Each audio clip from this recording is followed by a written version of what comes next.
Hello and welcome back to the channel. Welcome to my home. Today is going to be a video about kind of one topic, and that is going to be about William and Catherine and how I think they are going to improve race relations here in the UK and potentially across the Commonwealth. So just to put everything in context, this month, the month of October here in the UK, is Black History Month. And I've seen lots of social media accounts and lots of businesses talking the talk, but not necessarily doing the walk. And this is something that's I've noticed for a number of years now, is that during Black History Month, lots of companies kind of jump on the bandwagon and they talk about it, but they don't actually deliver any Black history, which I find odd because there's such a wealth of Black history out there to talk about and promote and discuss. So that's kind of what I want to do today, mixed in with how I think the royal family are going to move forward with race relations, especially as William and Catherine had, I think it's fair to say, a pretty disastrous Caribbean tour last year. So I want to kind of put everything in context. So William and Catherine visited Cardiff this week as part of Black History Month here in the UK. So I'm going to read a bit of an article, a bit of a roundup of what they got up to. I will include some photos of what they got up to, and then we'll talk about everything and put everything in context. So the Prince and Princess of Wales are celebrating Black History Month by meeting Afro-Caribbean and African communities in Cardiff. Now, if you didn't know, Cardiff is the Welsh capital. This year marks the 75th anniversary of HMS Windrush, docking in Tilbury, Essex, carrying passengers from the Caribbean. Now, if you didn't know, here in the UK, this is where I'm going to talk about some actual Black history, which I think is vitally important.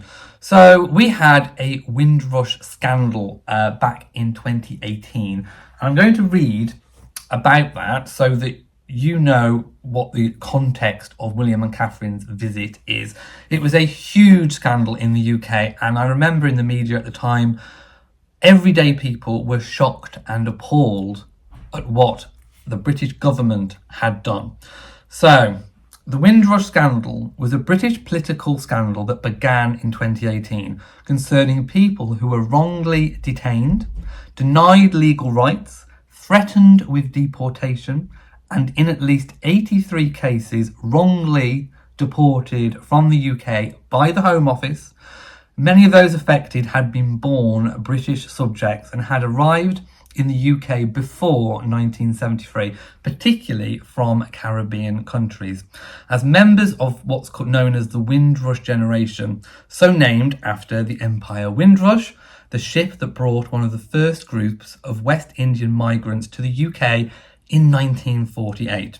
So let's not, again, forget that these people were invited. There were adverts put out in the Caribbean countries advertising for people to come over. And of course, 1948, just post-war, Britain needed people, and we looked to the Caribbean as a nation, and we invited people over, and come over they did on ships like the Windrush. So as well as those who were deported, an unknown number were detained, lost their jobs or homes, had their passports confiscated. This is what I'm saying, people were shocked, or were denied benefits or medical care to which they were entitled. It's shocking. A number of long-term UK residents were refused re-entry to the UK. A larger number were threatened with immediate deportation by the Home Office, linked by commentators to the hostile environment policy instituted, or so-called known as hostile environment policy, instituted by Theresa May during her time as Home Secretary. The scandal led to the resignation of Amber Rudd as Home Secretary in April 2018 and the appointment of Sajid Javid as her successor. The scandal also prompted a wider debate about British immigration policy and Home Office practice. The March 2020 Independent Windrush Lessons Learned review conducted by the Inspector of Constabulary Wendy Williams, concluded that the Home Office had shown ignorance and thoughtlessness, and that what had happened had been foreseeable and avoidable. It further found that immigration regulations were tightened with complete disregard to the Windrush generation, and that officials had made irrational demands for multiple documents to establish residency rights. Now, I remember at the time it came out that the government had actually destroyed original records of people coming over, which made things even more complicated. Despite a compensation scheme announced in December 2018, by November of 2021, only an estimated 5% of victims had received any compensation, and 23 of those eligible had died before receiving payments. These separate parliamentary committees had issued reports during 21, criticising Home Office slowness and ineffectiveness in providing redress to victims and calling for the scheme to be taken out of the hands of the Home Office. So that is the context. There is more to it, of course. You're free to look all of that up. But it was a huge scandal, and most people in the UK were shocked. And I'm still shocked to hear that only 5% of people affected, it's actually been addressed with them. Of course, nothing can take away from the fact it actually happened. So that's the context. We've learned something. William and Catherine, as part of Black History Month, went to Cardiff, and the couple met people from the Windrush Elders Ethnic Minority Youth Forum and Black History Wales 365. Somali residents also talked to them about their work, from football training to tackling youth unemployment. Let's not forget also that William's father, the King, when he was Prince of Wales, set up the Prince's Trust, which has helped disadvantaged young people across the country for decades, and has been one of the leading champions of, I suppose, giving disadvantaged people a chance. I think that's important to note. So the royal couple were greeted by the Lord Lieutenant and cheering school children when they arrived at the Grange Pavilion in Grangetown. Now, you'll have seen in a recent video I made about Meghan and Harry kind of exploiting school children over in America for promoting Meghan's book, The Bench. And some of you will be saying, well, isn't it the same? William and Catherine being pictured with school children, isn't that the same? Aren't they exploiting those children?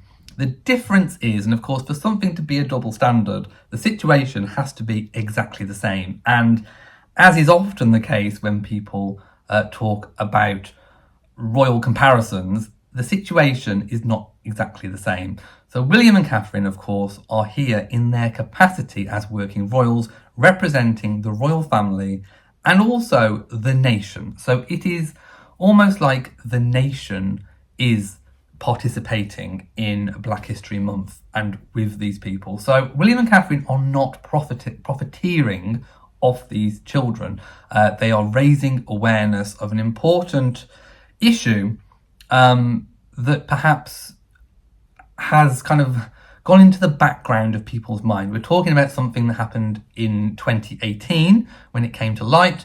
You know, we are many years on now, and I think something like this has kind of perhaps slipped in people's consciousness. So one of the ways that the royal family can be used in a kind of political but non-political way, it's on the verge of, it's definitely on the verge of going into political, but raising awareness is something that members of the royal family most definitely can do. So keeping something like this, where someone like me is reminding people of what happened, I think is testament to how the royal effect works. It's about awareness. It's about getting issues that perhaps were going to be forgotten back in people's minds, at the forefront of their minds. So they received a boisterous welcome from their host, founder of the African Community Centre Wales and the Race Council. Later, when the guests posed for a group photograph, the couple moved to a back row and ushered the Windrush veterans forward. But the room erupted when Prince William joked, "Who's pinching my bottom?" Me, I'll do it. I volunteer. The royal couple showed off their table tennis skills. Now we know Well, Camilla, oh my goodness, Camilla wasn't very good at ping pong in France, was she? My goodness. So they showed off their table tennis skills when they joined members of the Grange Pavilion Youth Forum for a game of table tennis. William had promised the professor he would travel to Cardiff and meet the elders. After she insisted the prince visit when he made her a CBE earlier this year. So good to know that he's keeping his promises. And of course, being Prince of Wales, it's very important that he does get stuck into issues in Wales, not just the wider UK, but also that he does really get to know the country of which his title derives from. So the professor received a hug from William for her efforts for organising the day. Again, showing how I think lessons have been learned over the years in regarding to stuffiness. Going back to that disastrous Caribbean tour that William and Catherine were on, I do think that they were kind of stitched up for that tour. A lot of the things, well, all of the entire programme of events would have been agreed with the governments of the countries they were visiting, and of course the palace and the government back in the UK. So I think they were kind of stitched up. I think the countries kind of knew how they could kind of spin some of the images that were coming back, and of course what was, I suppose, deemed acceptable for foreign tours, going back 5 years ago, 6 years ago, now has changed. The visuals, the optics are a lot more important. And of course, we've had a really big cultural shift in that time. So things have changed. Like I say, what was acceptable 5-10 years ago is now not acceptable. And I think lessons most definitely were learned from that Caribbean tour. I don't think we will be seeing those kind of missteps again going forward. And so this is all part and parcel of it. The royal family, in particular William and Catherine, the younger generation, are going to have to pick up that baton and carry it forwards. We still have a Commonwealth of nations, and we still have, although it's not automatic, it's not automatic that William will be head of the Commonwealth. That will have to be confirmed by all of the member nations and agreed upon in due course. But we still have a situation where King Charles is head of the Commonwealth, and looking forward to the survival of and success of the Commonwealth, race relations are incredibly important, not only in countries that are members of the Commonwealth, but also back here in the United Kingdom. So she said, "Today he saw me and said, 'I promised you and I kept my word.'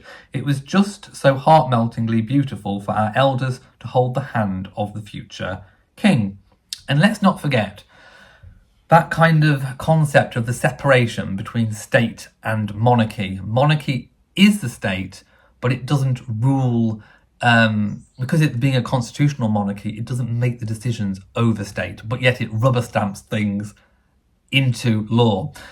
It's a bit of a weird one, but I think it's important to note that when these people are saying, I'll get the words again, that they were heart-meltingly beautiful for our elders to hold the hand of the future king. What they're actually saying is, we respect the state of the country of which we belong in, because William will eventually be a physical embodiment of the state. So it's not necessarily when people sort of, think that it's very outdated to bow and curtsy to the royal families. That's not kind of what you're doing. You're not really doing it to them as individuals, as people, because of course they are not better than us. But the position they hold is really you're bowing and you're paying respect to the nation. You're bowing and paying respect to the state. And that is why these visits are very important, because you're bringing, you can't talk to a constitution, a bit of paper that's held up. You can't interact with it. You can't talk with it. You can't have interactions with heart and feeling, but you can with the physical embodiment of the state, which is, of course, the king and the other members of the royal family. William also said, "I love Welsh cakes. They always go down very well." I don't think Catherine's had many Welsh cakes because she's very slender. They're not very good for our teeth, though. So yeah, I'll keep popping some photos up on the screen as we talk of the visit. But I also wanted to talk about the kind of concept that you have to be in it to win it, if you like. If you heard that phrase, you have to be in it to win it. You have to be in something to be able to sort of either win something and that's the same goes for affecting change. And I think Harry and Meghan, people talk about a missed opportunity with Harry and Meghan, and I have to agree with that sentiment to a certain extent. Meghan was the first person that had a diverse racial background coming into the royal family, and that was very important, I think, because the first time that something happens of that nature is always a big occasion. And I could see in my time don't forget, I've been reporting on the royals on YouTube since 2015, so sort of pre-Meghan, during Harry and Meghan's relationship, the marriage, after the marriage, and of course the so-called Megxit, and where we are today. So I've seen it all. I've seen everything, and I've commented and reported on everything. So it was very important. People did in the UK embrace that diversity that was coming in. I'm not saying that the press necessarily gave Meghan outstandingly warm press. In the early days, there was the stories about Straight Outta Compton, but then things kind of got behind Meghan for the wedding.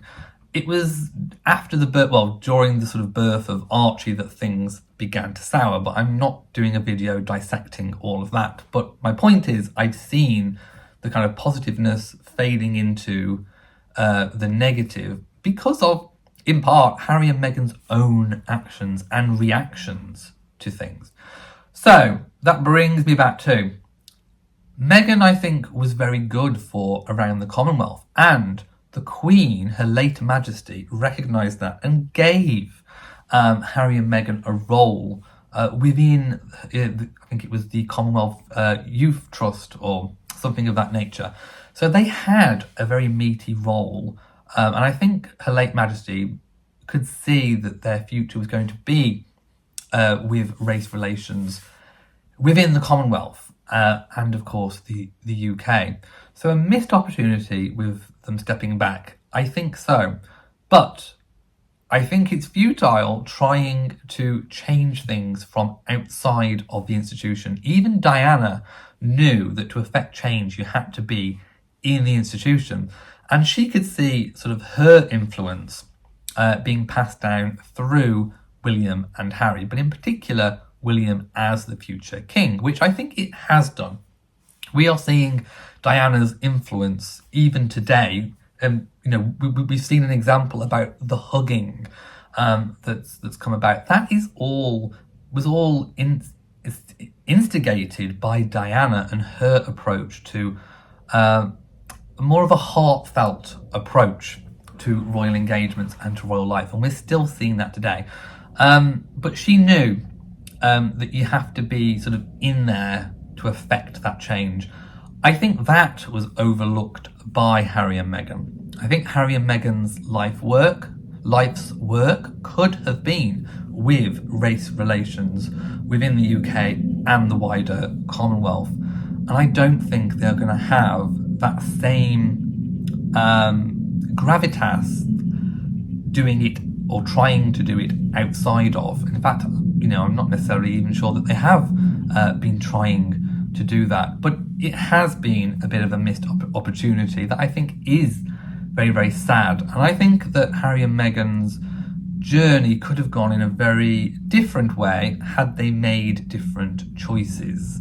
Already at the time of them stepping back, you remember when Tom Bradby asked them, "Are you okay?" And then we had all of that outpouring, which kind of led to, it was kind of the very first signs of Harry and Meghan stepping back. At that time, they had amazing press coverage of the Australasia tour. I think things had turned, and I think things were only going to get better with the press from that point on. Obviously, the press didn't like what Harry and Meghan sort of said and did, and then it sort of went back down again, and we are where we are today. But at that time, before they sort of made that announcement, the press was really good on the Australasian tour. It was a huge success, and I think they could have built on that. I think it was a missed opportunity, and I think really when it comes to Harry and Meghan stepping back, everyone has lost out on that, including Harry and Meghan. But I also think that it kind of shows this kind of duty before self. And I think Harry and Meghan have not displayed putting duty before self. They've definitely put self before duty. And that's why we loved Her Late Majesty so much, because even up to the day of her passing, as we now know, she was working. She was dutiful to the core. And when people speak about a lifetime of service and duty, the Queen, Her Late Majesty, displayed a lifetime of duty and service. 10 years as a working royal is not going to cut it in terms of 70 years of being sovereign.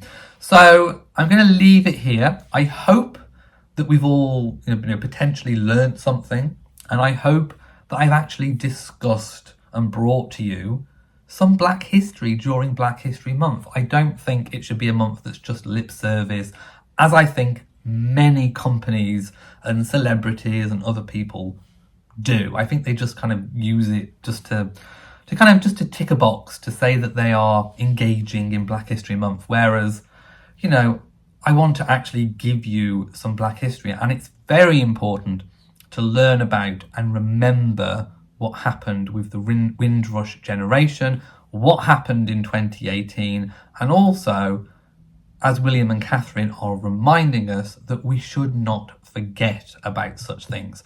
So I'm going to leave it here now. It's been quite a heavy video, so I'm going to leave it now. Thank you for watching. If you've enjoyed it, please give it a big old thumbs up. Don't forget to share on social media, and of course do hit the bell so that you know whenever I upload a new video.